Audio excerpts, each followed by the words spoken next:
Desde 2013, uma série de ataques incendiários em Porto Alegre atingiu sedes de partidos políticos, consulados, bancos, delegacias e até uma igreja.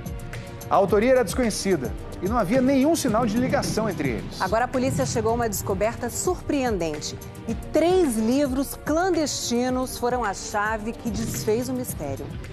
1º de julho de 2013. Bombas caseiras são jogadas no pátio da Secretaria de Segurança de Porto Alegre. O caso ainda não foi esclarecido. 24 de fevereiro de 2014. 10 carros da Polícia Militar do Rio Grande do Sul são destruídos no incêndio. A suspeita é de que tenha sido criminoso. 30 de abril de 2016. A câmera de segurança é da sede do Partido Democratas em Porto Alegre. Um homem leva uma sacola e é seguido por outros 3 homens. Na volta, ele se abaixa e mexe na sacola. O outro espera. Ele acende uma garrafa. É um coquetel molotov. Os 2 homens atiram as bombas caseiras na sede do partido. 3 bombas no total. Até então, os atos violentos tinham sido tratados pela Polícia Gaúcha como casos isolados.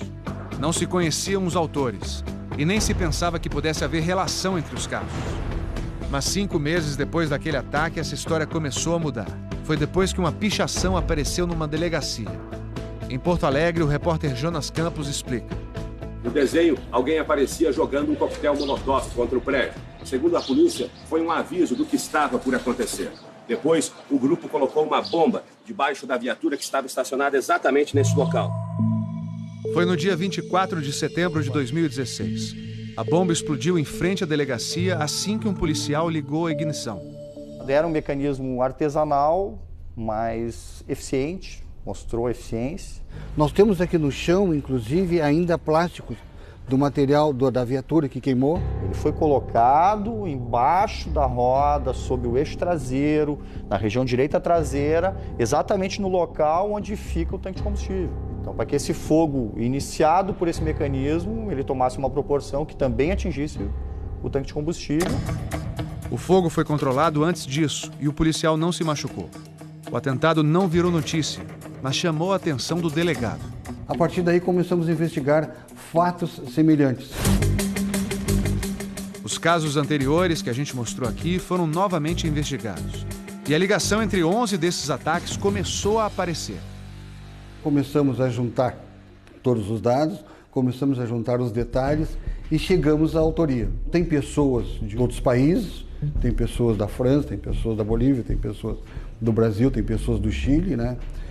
E a maior prova que nós tivemos de tudo isso, que coroou com êxito a investigação, foi um próprio documento produzido por eles, o Livro do Caos, na qual eles relatam todas estas ações com detalhes. A polícia descobriu na internet 2 livros. 2 cronologias de ataques desde o ano 2000 no Brasil, mas principalmente em Porto Alegre, editados pela Biblioteca do Caos, de um grupo que se autodenomina anarquista. Até mesmo a explosão no carro de polícia, que não tinha sido noticiada, estava documentada num dos livros e era reivindicada pelo grupo de ativistas. 32 pessoas foram citadas no inquérito da polícia. O juiz Fábio Vieira Ert, da 9ª Vara Criminal de Porto Alegre, expediu 10 mandados de busca e apreensão que foram cumpridos nesta quarta-feira.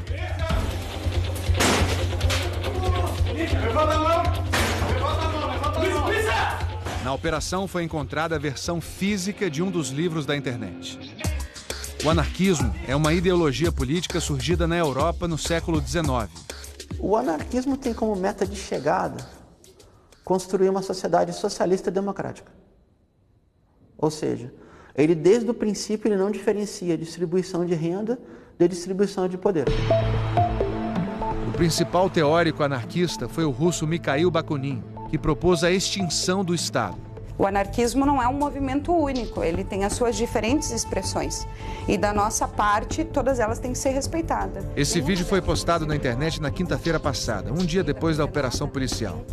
a militante Lorena Castilhos, da Federação Anarquista Gaúcha, a FAG, se manifesta. O nosso espaço não tem nada a esconder. Aqui circulam as nossas crianças, aqui nós temos biblioteca, nós temos um grupo de estudo, nós temos um escritório de direitos humanos, nós temos um estúdio de uma banda.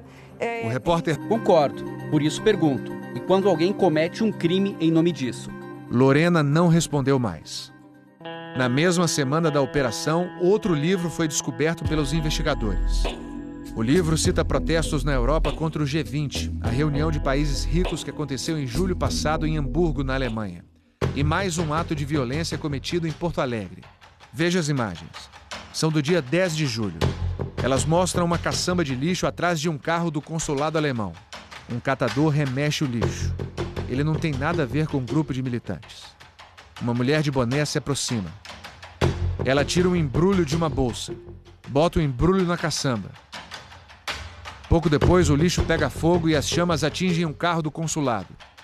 O incêndio dura 2 minutos até ser apagado. O Fantástico apurou que essa ação está sendo investigada também pela Polícia Federal. Procuramos o Ministério da Justiça e a própria Polícia Federal para saber se essas ações poderiam ter relação com terrorismo, mas eles não quiseram comentar o assunto. Especialistas estão divididos sobre essa questão, que envolve a interpretação da Lei Antiterrorismo, sancionada pelo governo Dilma em março de 2016. O jurista Walter Maierovitch defende que sim, os atos são terroristas. Esse caso, com relação ao Rio Grande do Sul, se caracteriza como terrorismo. Por quê? Porque tem por meta a destruição da ordem e das leis. Mas o professor de Direito André Luiz Calegari discorda.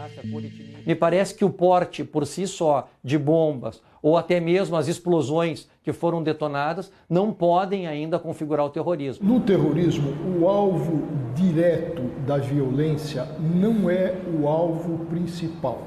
Vamos lembrar de 11 de setembro, Torres Gêmeas.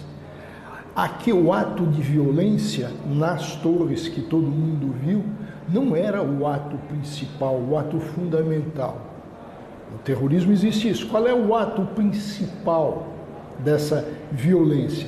Na realidade, era uma represália, uma tentativa de destruição da cultura ocidental ali representada pelos Estados Unidos. Como se faz nesse caso do Rio Grande do Sul? O alvo direto da violência são alvos simbólicos. Viaturas militares, etc. São organizações anárquicas que querem o quê? Acabar com a paz social, difundir o medo, para que qual finalidade? Terminar com a ordem jurídica e, evidentemente, com as leis. Então nós temos, mais do que caracterizado, a criação de uma situação anárquica. Isso é terror. O professor Calegari alega que, apesar de a lei antiterrorismo ser clara quanto ao uso, transporte e guarda de explosivos, ela omite a motivação ideológica.